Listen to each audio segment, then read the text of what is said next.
안녕하십니까. 장년부 사순 노경 순장님 아래 정연주라고 합니다. 제가 저는 이제 한 3년 전쯤에 이제 한번 말씀을 했었는데요. 사실 그때 이후로 한 번도 대집회에서도 간증을 한 적이 없습니다. 왜냐하면 이제 그 앞에 나오는 그 무대 울렁증이랄까요? 어쨌든 제가 뒤에 있어도 정말 만족한 사람이기도 하고 앞에 나오는 게 두렵고 떨리기 때문에 안 나왔는데요. 어쩌다 보니 오늘 또 나오게 됐습니다. 여러 가지로 생각을 해보니까 왜 나왔나, 이제 왜 내가 나가야 하나 생각을 했는데 3년 전쯤에 말씀을 이렇게 생각을 해보면 제가 그때 뭔가를 확실히 보기는 했는데 통으로 봐서 십자가의 비밀에 대해서는 확실히 말 안 한 것 같더라고요. 그래서 하나님께서 지금 이 기회를 주신 것으로 알고 감사한 마음으로 이 앞에 섰습니다.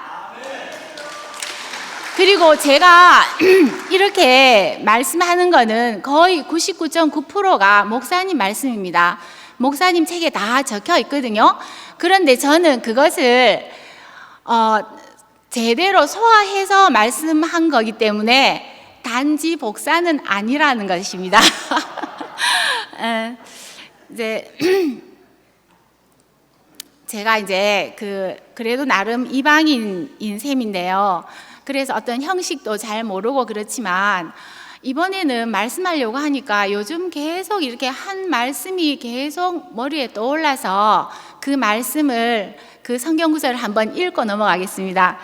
그 요한복음 1장 11절 12절 말씀인데요. 자기 땅에 오매 자기 백성이 영접지 아니하였으나 영접하는 자 그 이름을 믿는 자들에게는 하나님의 자녀가 되는 권세를 주셨으니, 이 말씀인데요. 그 예수 그리스도의 세계는 공개된 비밀의 세계입니다. 그 예수가 십자가에 못 박혀 죽은 지 2000년이 지났고 또 목사님께서 평생을 예수를 쫓아 말씀하셨지만 이상하게 그게 비밀에 덮여 있는 경우가 많습니다. 오늘 아침에 이렇게 우연히 생각을 하니까 목사님께서 말씀하실 때 어떤 예화를 들었거든요. 그 이제 목사님의 그 위에 시조 할아버지가 영천에 무덤에 계시는데 사실 그분은 그렇게 별 큰일을 한 적이 없대요. 근데 그 후손들이 정말 위대한 사람들이 많이 나왔기 때문에 그분이 굉장히 소중하고 유명한 사람이 됐다는 이야기를 한 번씩 하셨거든요. 오늘은 그 말이 참 많이 떠올랐어요. 그게 왜 그러냐 하면 요즘 이제 박진희 자매가 이제 선포를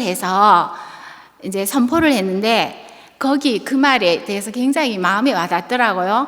지지난 금요일 날 진희 자매가 뭐라고 얘기했냐면은 이제 자기가 숨겨진 딸로 그 다음에 할머니한테 자라면서 고생을 되게 많이 했다고 먼저 입을 뗐었어요. 근데 저는 그 말을 들으면서 저한테는 그 진희 자매 어머니가 정말 다말로 보였습니다. 그리고 진희는 베레스로 보였고, 그 다음에 그 다섯 여자의 후손 있잖아요. 5 여자, 그 여자들의 그 생애가 있잖아요. 그 진희 자매와 진희 자매 어머니로 정말 생각이 되었습니다. 그래서 저는 이제 그 진희 자매와 진희 자매 어머니가 정말 고생을 하기는 했는데 하나님 경륜을 이루기 위한 하나님의 계획 안에 있었다는 사실이 너무나 잘 알아졌습니다. 그래서 1도 제가 위로할 마음이 없었고 너무나 이렇게 영광스럽게 생각이 되었거든요. 근데 그리고 그게 왜 그러냐 하면 진희의 인생이 구속이 되었기 때문에 그런 결과가 나왔잖아요. 근데 그러고 이제 다말 5 여자가 예수가 나오기 위한 구속 사역에 난공사를 담당한 사람이었잖아요. 근데 그 난공사를 담당하느라고 그러고 하나님의 경륜을 이루기 위해서 그 진희 자매 어머니가 너무나 고생을 많이 하셨다는 생각이 들 뿐이고 너무나 그 생이 영광스럽다는 생각이 들었거든요. 그래서 저는 이제 이제 진이자매 말을 딱 들으면서 제일 처음에 원인무효라는 말이 너무나 적절하다. 그러니까 그냥 구속만 되면 구속이 되잖아요. 앞에 건 전부 다 원인무효가 되는 거예요. 그리고 제가 이제 물론 이제 우리 교회에서 다 그렇게 생각을 하기도 하고 하겠지만 이게 어쨌든 사람의 시각으로는 그런 시각이 나올 수가 없잖아요. 그러면서 뭐가 위로하고 뭐 안 됐고 이런 게 나오는데 하나님의 시각을 갖게 하신 주님을 정말 찬양하고 한낱 피조물이 어떻게 하나님 마음으로 이렇게 영광스럽게 어떤 일을 볼 수 있을까? 여기에 대해서 저는 너무나 감격스럽습니다. 제가 이제 이 얘기를 제 친구 되게 전교에 정말 심취해 있는 친구한테 얘기를 했어요. 그러니까 얘가 하는 말이 그렇게 해석하면 좋지 이렇게 얘기하더라고요. 나는 해석이 아니고 실제로 보인다. 실제로 그렇게 보인다. 그러니까 걔가 어떻게 그럴 수 있네요. 이거는 생명의 세계에서만 가능한 일인 것 같더라고요. 그래서 목사님 책을 읽어보니까 어떤 철학자에게 물었대요. 진리가 뭐냐고. 그러니까 철학자들이 하는 말이 진리는 정합, 일치, 실용의 개념이라고 얘기하더라고요. 물론 일치, 하나님과 우리가 일치한다, 정확하다, 이제 실용인데 실용이란 뜻은 왜 관념에 머무르지 않는 거 있잖아요. 세상 개념으로는 도저히 알 수 없는 거, 그거를 이 구속의 복음에 오면은 그게 실제로 알아진다니까요. 이게 너무 신기하잖아요. 사람이 돼서 피조물이 돼서 어떻게 하나님의 마음으로 이렇게 일을 해석할 수 있는지 너무나 이제 저한테는 감격스러운 일이었습니다.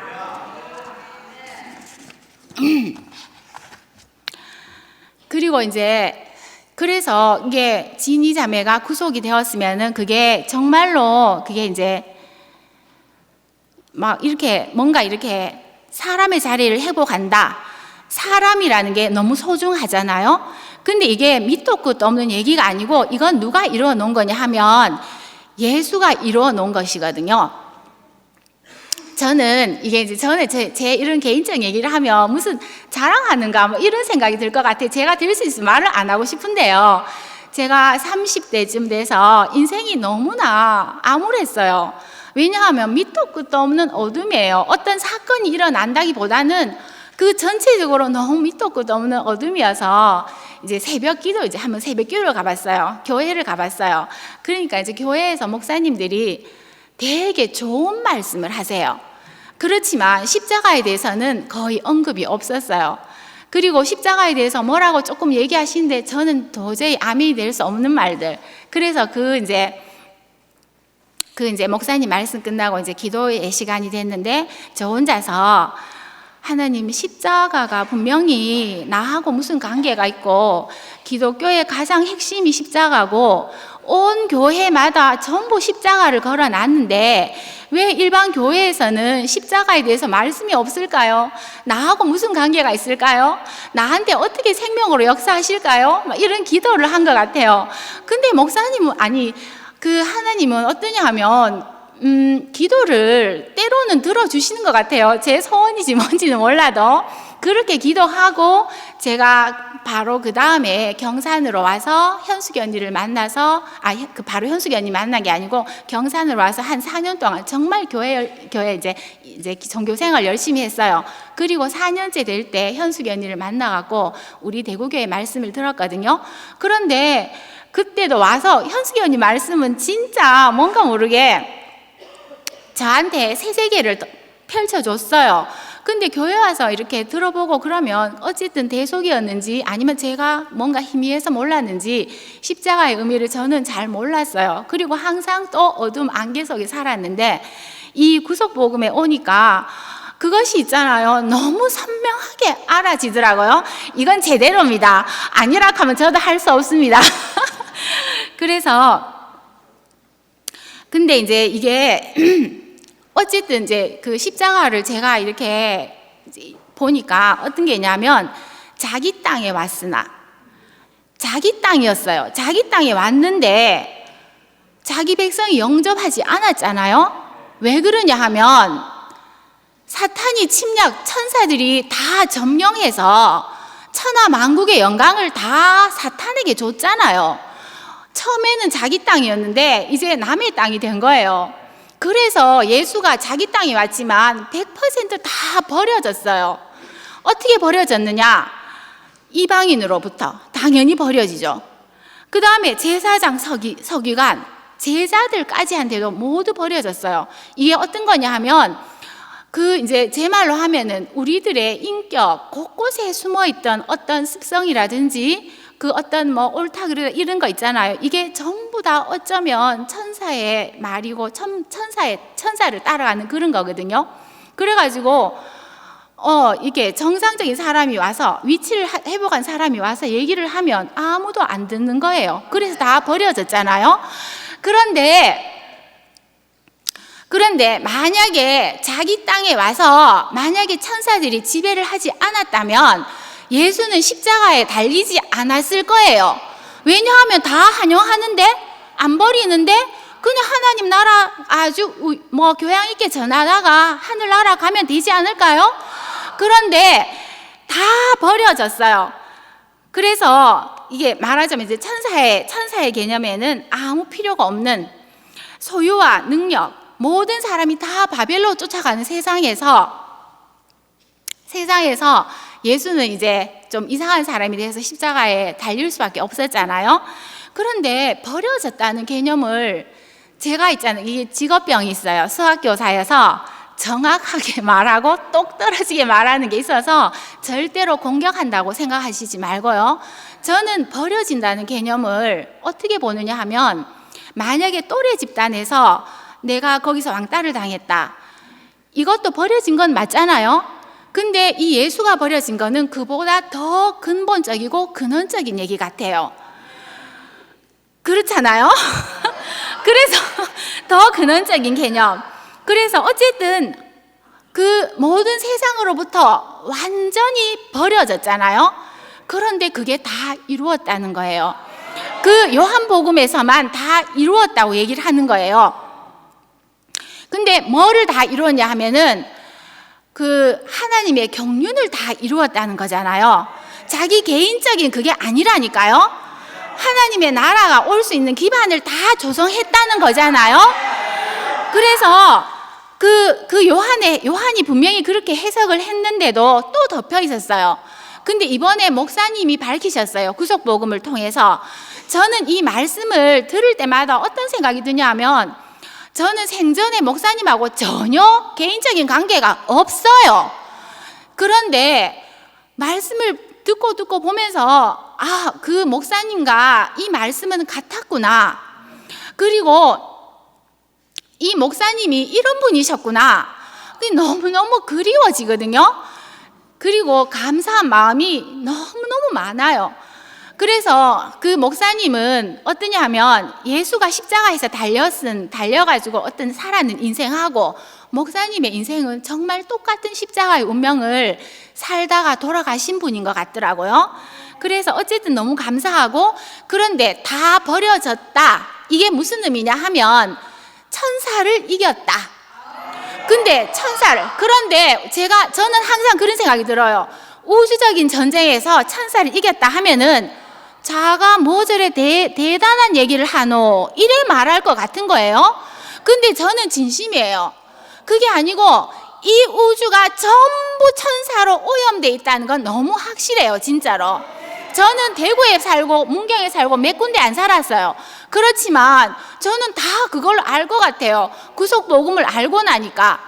그런데 막 오염되는 천사들의 세계, 천사들이 지배하는 세계, 사람이 종처럼 살 수밖에 없는 세계에서 예수가 십자가에 못 박혀 죽으면서 뭐를 이루었느냐? 사람이 사람되게 살 수 있도록, 사람이 드러나도록, 사람의 영광이 드러나도록 그 길을 마련해 놓으셨다는 거예요. 그래서 저는 저는 있잖아요. 이렇게 이삭 죽기에도 한 말씀 하지. 이렇게 하면요. 저는 이 말밖에 생각 안 나고, 저도 모르게 있잖아요. 형제 자매들한테 이렇게 맞추려고 하니까 저는 할 말이 없는 거예요. 난 진짜 할 말 없고, 저는 이 시간 끝나도 진짜 또 할 말 없어요. 저한테 말 걸지 마세요. 그래. 할 말이 없고, 그런데 사람이 드러났다고요. 그래서 하나님의 경륜이 완전히 이루어졌어요. 우리는 사람으로서 긍지를 느껴야 돼요. 완전 자부심을 느껴야 돼요. 그런데 진이 자매의 구속이 왜 중요한가? 거기서 사람이 드러났어요. 진이라는 한 사람, 하나님이 지어진 한 사람이 나타났는데 이거를 예수께서 밝히셨어요. 연관이 없는 것 같은데 너무 연관이 있는 거예요. 인생은 원래 불공평해요. 왜냐? 사람의 능력은 타고나거든요. 누구는 머리 좋게, 누구는 머리 나쁘게, 누구는 삼성의 딸로, 누구는 농사져서 밥도 못 먹는 집 사람 딸로 그렇게 태어나기 때문에 소유의 세계에서 인생은 불공평해요. 그런데 하나님은 완전한 대책을 내놓으신 거예요. 어떤 대책인가? 사람이 그렇게 사는 게 사람이 아니다. 십자가에 못 박혀서 하나님의 경륜을 보여줌으로써 그거 상관이 없다. 우리는 완전히 사람으로서 모든 게 다 이루어졌다. 내가 너에게 모든 거를 줬다. 인생은 불공평한 게 아니에요. 썩은 자리예요. 인생은 너무나 공평한 자리입니다. 저는 솔직히 예수가 십자가에 못 박혀서 고통스러웠던 거는 솔직히 저 관심에 두고 싶지 않습니다. 부끄러웠던 것도 저는 관심을 별로 두고 싶지 않아요. 목사님이 돌아가실 때 7년 동안 편찮으셨는 거 그렇게 관심을 두고 싶지 않고 중요성을 두고 싶지 않아요. 왜냐하면 사람이면 됐지. 사람은 원래 그런 건데 거기에 관심을 두는 게 아니고 우리는 원점의 자리에 있어요. 원점의 자리, 사람의 자리. 진짜 힘이 드네요.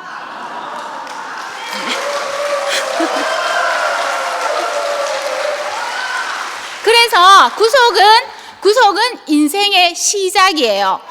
사람들이 구속을 알면 다 됐다고 생각하는데 저는 좀 생각이 달라요. 우리의 근원의 자리를 밝혀 놓으시면서 그 다음에는 우리가 할 역할이에요. 세상을 정복하고 지배하고 다스리라고 분명히 말씀하셨잖아요. 그 사명을 주셨잖아요.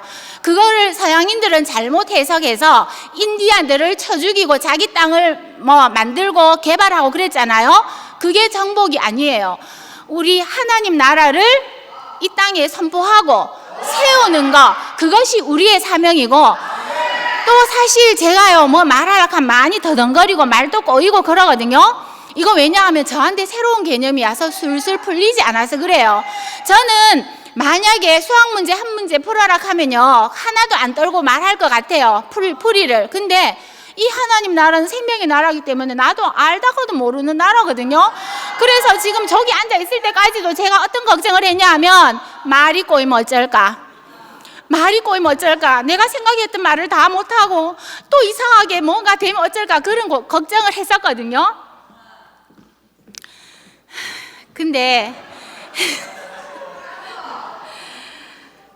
그런데 이 구속은 시작이고 우리의 첫자리고, 그래서 저는 이제 제가 이게 제 개인적인 얘기를 하면 저는 진짜 제가 뭐가 되고 싶은 마음이 1도 없고, 제 친구가 얘기하면은 그거 별로 그냥 내가 뭐가 되고 싶은 마음이 없다. 얘는 예수를 믿으니까 뭐를 해야 되지 않나? 그래야 그런 말을 하더라고요. 그래서 제가 제 얘기를 하니까 얘가 하는 말이 그러면 그거 불교 같은데 이렇게 얘기하더라고요. 그런데 불교 아니에요. 그런데 이상하게 천사하고 하느님하고는 뭔가 비슷하게 닮아 있어요. 왜 닮았냐 하면 현상이 비슷하거든요. 그 스님들 왔다 갔다 해보세요. 거룩해요 진짜. 그런데 뭐가 다르냐 하면 불교는 끝까지 올라가면, 제가 사실 법륜 스님 공부를 조금 하고 있어요. 그런데 불교를 끝까지 올라가면 공이에요. 공. 아무것도 없다고. 그리고 그래서 할 수 없이 돌고 돌아잖아요. 근데 저는 안 그래요. 분명히 하나님 안에, 예수 안에, 그 안에 경륜에서 저는 근원이 있는 사람으로, 확실한 시작점 있는 사람으로 살고 있는 거지 불교처럼 그런 거 아니에요. 안 속았으면 좋겠습니다. 그래서 사람이 되어서 이렇게 하나님의 영광에 참여하는 영광을 주신다는 게 얼마나 감사한지 날이면 날마다 감사한다. 자, 어떤 분들은 24시간 예수를 생각할 수 없다고 얘기하는데 저는 있잖아요. 24시간 예수 이런 거 생각 안 해요. 그렇지만 내 하는 모든 일은 세 사람의 일인 게 알아집니다. 그래서 예수가 하나님이 6일 동안 사람을 창조하고 쉬었다고 했는데 그 쉬었는데 우리는 거기서 새로운 시작을 하는 것 같습니다.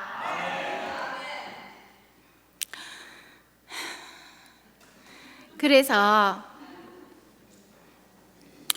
이게 시작이 되는데 저는 이제 3년 전에 말씀을 하고 그래도 뭔가 어두웠다가 밝았다 그런 게 있으면서 자리를 찾았는데 그거를 사람들이 뭐라고 얘기하냐면은 덮였네, 저보고 뭐 그런 말 갖고 저는 상처받는 그런 건 아니에요. 덮였다고 하면 어때고 뭐 덮어져 뭐 밝아졌다고 하면 어때요? 그거 상관없어요. 그런데 사람은 제가 있잖아요. 60년 동안 천사의 세계에 살았다니까요. 그러면 당연히 습관적으로 나올 수 있지 않나요? 그러면서 왔다 갔다 하면서 다시 또 원래 자리 찾는 거죠. 이게 사람 아닌가요? 그래서 뭐가 될 필요도 없고